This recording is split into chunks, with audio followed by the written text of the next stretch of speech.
आज का हमारा टॉपिक है कि what is De Morgan's law. De Morgan's law mathematics में क्या होता है। असल में डिमॉस कोई वर्ड नहीं, बल्कि ये डी से मुराद है डिवीजन, एम से मुराद है मल्टीप्लिकेशन और ए से मुराद है एडिशन और लास्ट में एस से मुराद है सब्ट्रैक्शन।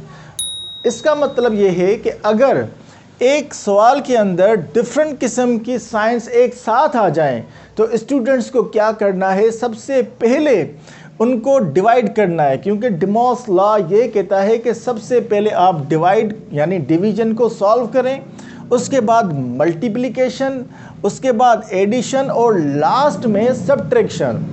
इस सवाल के तहत हमारे पास एक सवाल है जिसमें डिफरेंट किस्म की साइंस दी गई हैं।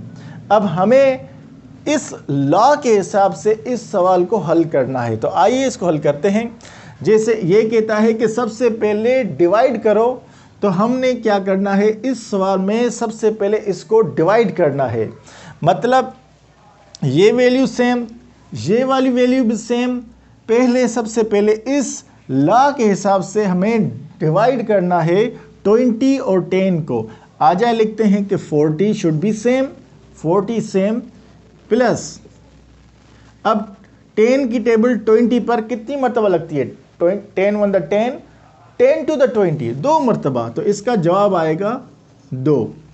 अब मल्टीप्लाई सेम और लास्ट में माइनस का 10 भी same. Now what should we do, अब क्या करें, अब लॉ कहता है उसके बाद मल्टीप्लिकेशन करें, तो आए मल्टीप्लिकेशन करते हैं किसके दरमियान, 5 और 2 के दरमियान। अब हम करेंगे मल्टीप्लिकेशन, तो 40 सेम माइनस का 10 भी सेम।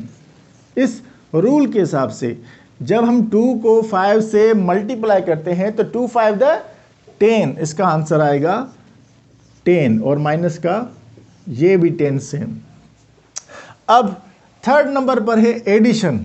अब लॉ ये कहता है कि आपने डिवाइड कर लिया, मल्टीप्लाई कर लिया, उसके बाद आप एडिशन करें, प्लस करें। किसको प्लस करना है, इन दोनों को हमने करना है प्लस। 40 और 10 कितने होते हैं, 50। वेल डन, ये हो जाते हैं 50 और माइनस का 10 same. Now in the last is subtraction, मतलब माइनस करना। अगर हम 50 में से 10 माइनस करें तो क्या आंसर आएगा, 40। वेल डन, तो 40 and that is your answer. ये छोटा सा टॉपिक डिमॉस लॉ के बारे में था। उम्मीद है आपको समझ में आया होगा। अगर कोई क्वेश्चन है आपके माइंड में तो कमेंट में लाजमी बताइए।